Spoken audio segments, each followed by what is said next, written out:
Co-presented by Vimal. बोलो जुबान केसरी.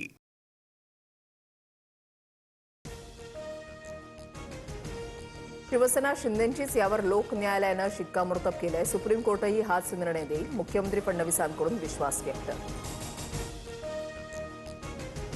शिवसेना ही उद्धव ठाकरेंचीच, शिंदेंनी वेगळा पक्ष स्थापन करायला पाहिजे होता. सुप्रिया सुळेंची प्रतिक्रिया. अदृश्य शक्तीचा वापर करून शरद पवारांकडून चुकीच्या पद्धतीनं पक्ष काढून घेतल्याचाही आरोप. कायद्याच्या तरतुदींचं पालन करून निर्णय घेतला. तो निर्णय सुप्रीम कोर्टातही टिकेल. आमदार अपात्रतेवर विधानसभा अध्यक्ष राहुल नार्वेकरांची प्रतिक्रिया. अपात्र ठरणाऱ्या व्यक्तीला मुख्यमंत्री केलं हे घटनेविरोधात. निवडणूक आयोग आणि शहांना शिवसेना पक्ष विकला. संजय राऊतांचा हल्लाबोल. शरद पवार पुढील 2 ते 3 दिवसांमध्ये साकळी मायडीसीला भेट देणार. 20 कंपन्यांच्या स्थलांतर प्रकरणी पवारांचा दौरा. पायाभूत सुविधांच्या अभावामुळे उद्योगांचं स्थलांतर घोषणावह नाही. फेसबुक पोस्ट करत पवारांनी केली होती टीका.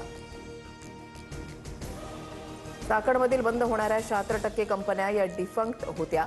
त्या कंपन्यांची नोंदणी झाली पण त्या सुरूच झाल्या नाहीत. 20 कंपन्यांच्या स्थलांतरणावर फडणवीसांचं पवारांना उत्तर.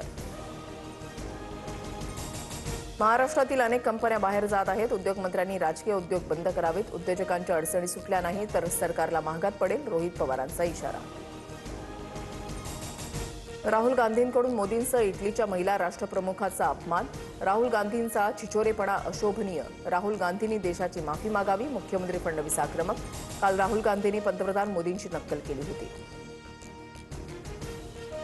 पुण्यातील दगडूशेठ गणपती मंदिराचं स्थलांतर करा. हिंदू महासभेच्या आनंद दवेंची मागणी. दगडूशेठ गणपती मंदिराच्या विस्तारावरून नवी चर्चा.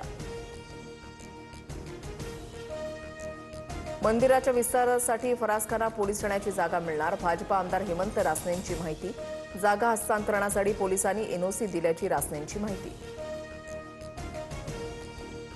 राज ठाकरेंची पुण्यामध्ये मनसे पदाधिकाऱ्यांसोबत बैठक. जेनझींमध्ये मोठे बदल घडवण्याची ताकद. त्यांच्याकडे फोकस करा. राज ठाकरेंच्या पदाधिकाऱ्यांना सूचना. मी भोळा असतो तर भाजपवाल्यांनी कधीच खाऊन टाकलं असतं. जळगावमधल्या दूध संघाच्या कार्यक्रमात गुलाबराव पाटलांचं वक्तव्य. गिरीश महाजनांना उद्देशून वक्तव्य केल्याची चर्चा. बावनकुळे व्यथित झाले त्याचं वाईट वाटलं. यापुढे बावनकुळेंवर व्यंग्य करणार नाही, मात्र पुन्हा चूक झाल्यास माफ करणार नाही. जरांगेंचं भाष्य. अमराठी रिक्षा टॅक्सी चालकांना कुठलीही मुदतवाढ नाही. मराठी शिकण्यासाठी 15 ऑगस्ट शेवटचा दिवस. 18 तारखेपासून कारवाई करणार. परिवहन मंत्री प्रताप सरनाईकांचा इशारा.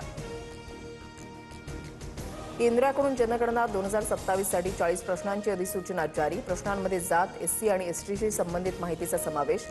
आधार कार्ड, मतदार ओळखपत्र आणि मोबाईल क्रमांकही विचारला जाणार. छत्रपती संभाजीनगरमध्ये आज भाजपची तिरंगा रॅली. मुख्यमंत्री देवेंद्र फडणवीस उपस्थित राहणार. स्वातंत्र्य दिनाच्या पार्श्वभूमीवर तिरंगा रॅलीचं आयोजन. नाशिक कुंभमेळ्याच्या बनावट वर्क ऑर्डर प्रकरणी जामनेरमधून आणखी 3 ताब्यात. नाशिक पोलिसांच्या विशेष पथकाची मोहीम. कुंभमेळ्याची कामं मिळवून देण्याचा आमिष दाखवत 3,45,00,000 फसवणूक.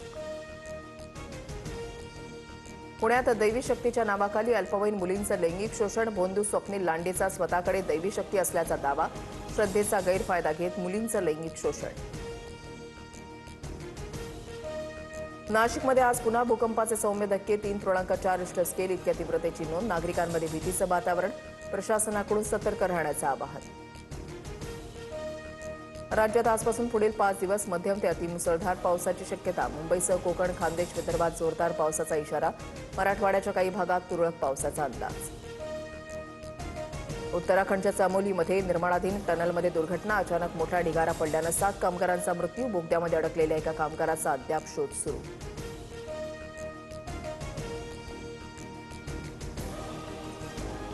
Co-presented by Vimal. बोलो जुबान केसरी.